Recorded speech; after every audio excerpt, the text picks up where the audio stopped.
C'est un homme d'apparence solide, un gaillard large d'épaules, sur qui l'on s'imagine pouvoir compter. C'est pourtant le même homme qui a lâché prise il y a quelques années, qui a perdu pied, qui s'est écroulé. En 2009, Gilles entre dans une entreprise de bâtiment de la région rouennaise. Dans son contrat figure une clause de mobilité. Pas de quoi décourager ce garçon courageux et investi dans son travail. Dans le contrat qu'on avait signé, j'étais obligé de partir en déplacement. Donc j'ai accepté un déplacement qui, le patron m'avait dit pour 6 mois. Et en fait, ça s'est prolongé jusqu'à 17 mois. On part le lundi matin à 4h du matin, on part, on rejoint le chantier. Et ensuite, le soir, je rentrais sur un camping où j'avais loué un mobil-home. Vous travaillez toute la journée et le soir, vous êtes tout seul. Voilà, seul. On voit personne et c'est un peu, voilà, boulot, dodo, boulot, dodo. Lorsqu'il rentre chez lui à la fin de la semaine, Gilles est fatigué, irritable.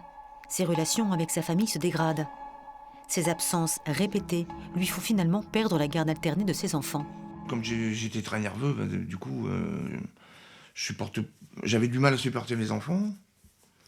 L'ami à l'époque que j'avais, ça a fini par arrêter parce que comme on se voyait pas beaucoup, et puis que j'étais tendu, voilà, elle a fini par partir. Parce que moi, j'étais pas contre le fait de partir en déplacement, mais pas sur des grandes périodes, quoi. Ça aurait été des périodes de 6 mois, bon, encore, je me serais arrangé. Mais comme il m'a dit, si je veux, je vous envoie 10 ans en déplacement, au lieu de faire tourner les gars, parce qu'on était quand même 25 dans l'entreprise, quoi. Voilà, il avait décidé que c'était moi, donc j'avais rien à redire, en fait. Donc là, j'ai compris qu'en fait, je m'en sortirais pas, quoi, de toute façon, du déplacement, quoi.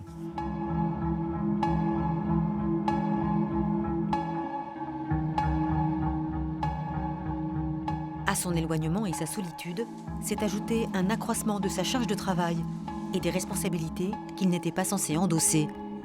Gilles est éreinté et déprimé. La première fois que je m'en suis rendu compte, c'est le premier hiver que j'ai passé dans mon mobil-home. Curieusement, c'est en mangeant et en me voyant dans le reflet de la fenêtre. Et là, j'ai eu un gros coup de déprime en me voyant. Voilà.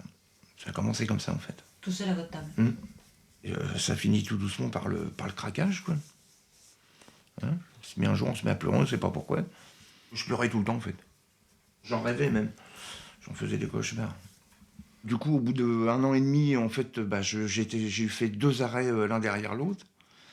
Et en expliquant au patron qu'en fait, je supportais plus d'être en déplacement, qui en fait n'en a pas tenu compte.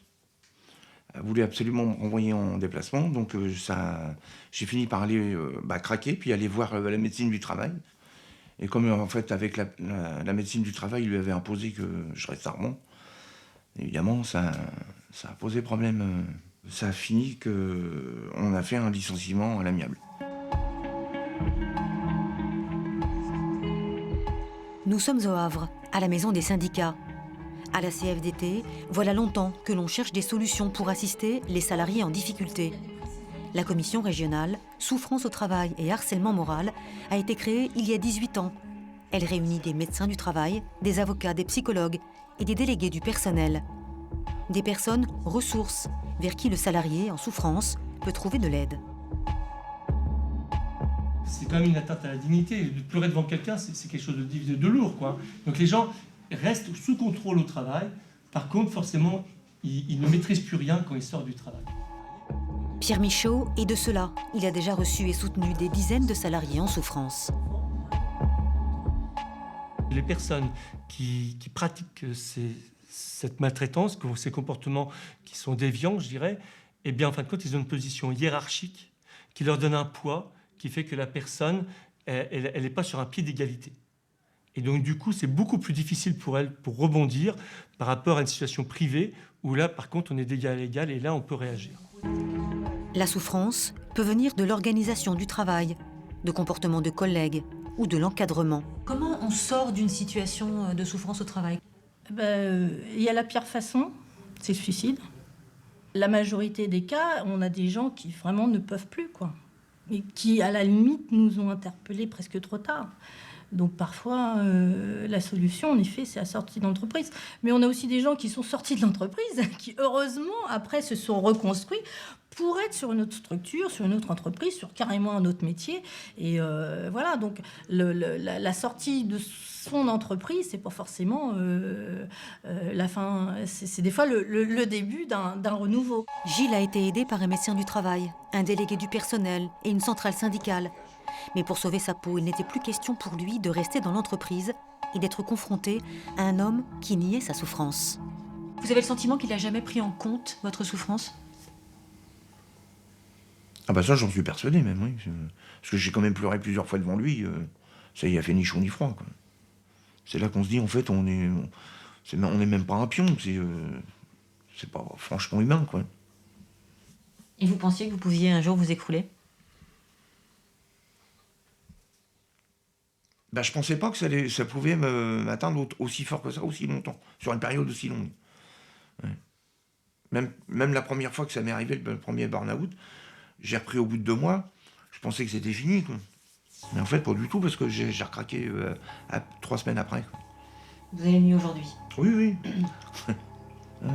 Enfin, même d'en reparler encore, ça me...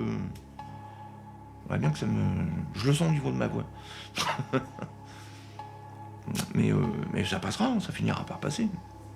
Il suffit d'aller voir ailleurs, voilà. La vie continue. Après 3 ans d'arrêt, Gilles se prépare à rechercher du travail. Mais en intérim cette fois, pour plus de souplesse et de liberté. Il ne souhaite plus aujourd'hui dépendre du pouvoir d'un seul homme.